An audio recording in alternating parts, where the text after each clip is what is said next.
The little prince stepped off his golden asteroid and onto the scorching dunes of the Sahara. His small boots sank into the shifting, restless sand as he scanned the vast, empty horizon.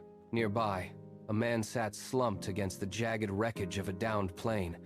The prince approached quietly, holding a glass dome that protected a single, wilting rose. The man looked up, his weary eyes widening at the sight of those crimson petals. The prince spoke of his home, a planet no larger than a house. He described his days spent sweeping out 3 tiny volcanoes and pulling up baobabs.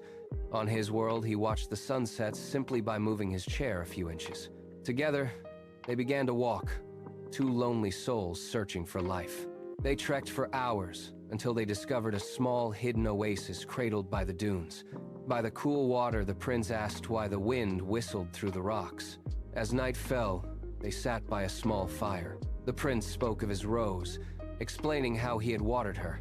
"It is the time you have wasted for your rose that makes her so important," he whispered.